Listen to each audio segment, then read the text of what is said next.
Ciao a tutti amici di Un Sorriso in Più e bentornati con il nostro appuntamento settimanale per i migliori risultati sportivi. Partiamo subito con il campionato di Serie A.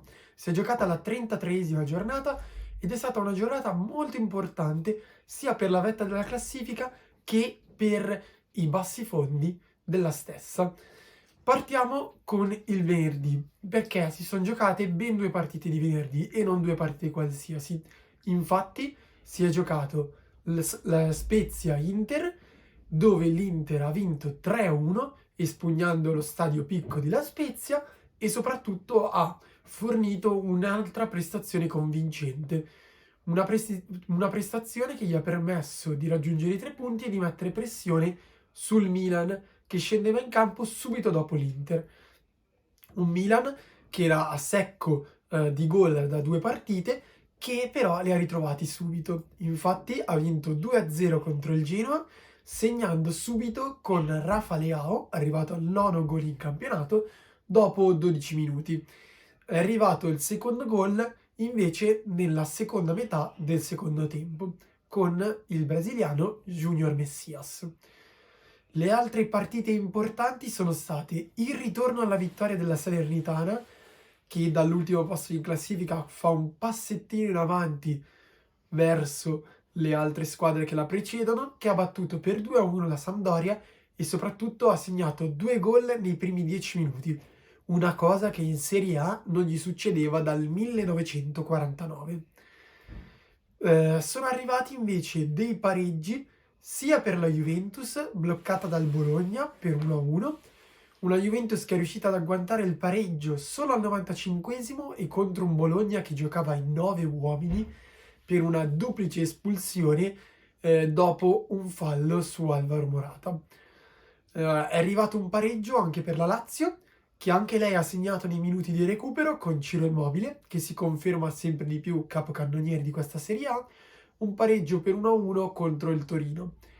Sempre per 1-1 è stato anche il risultato di Napoli-Roma, una partita che ha un po' ritoccato le ambizioni scudetto del Napoli, che ora si trova a 4 punti dal Milan capolista e che virtualmente potrebbe trovarsi a 5 punti dall'Inter capolista nel caso vincesse la partita di recupero contro il Bologna.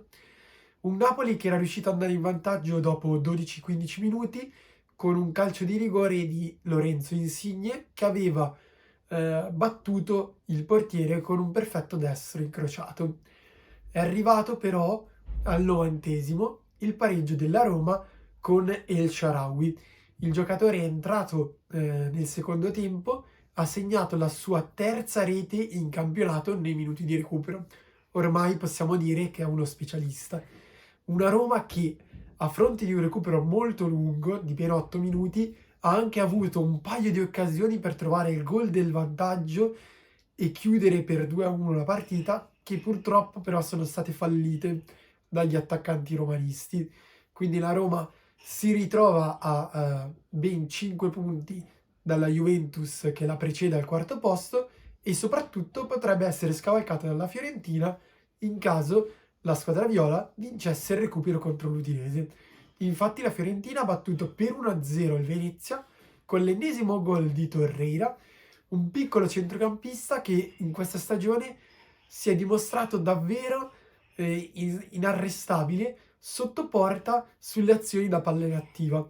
Anche questa volta, dopo un bel cross messo in mezzo, la difesa non è riuscita a spazzare e lui è arrivato come un falco a ribadire in rete.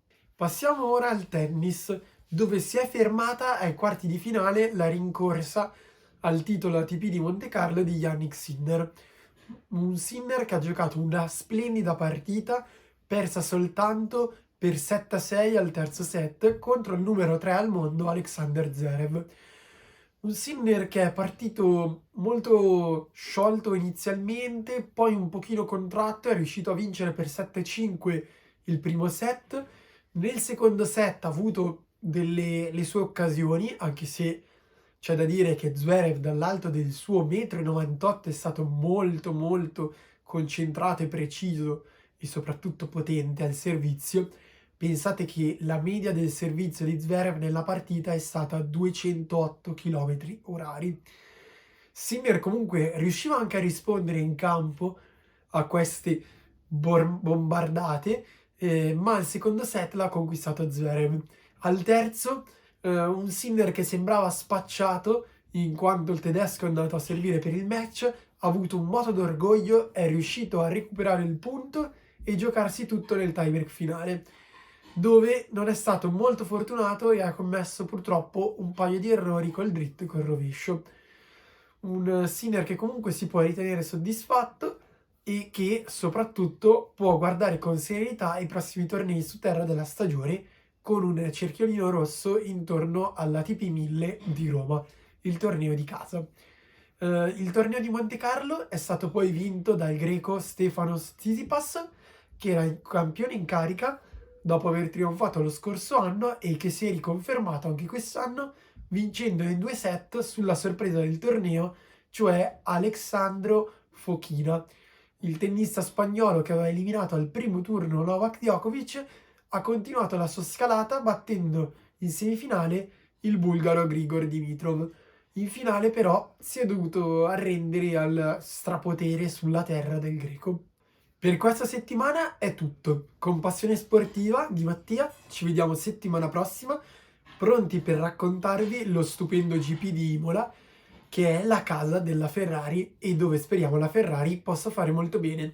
Ciao a tutti, alla prossima!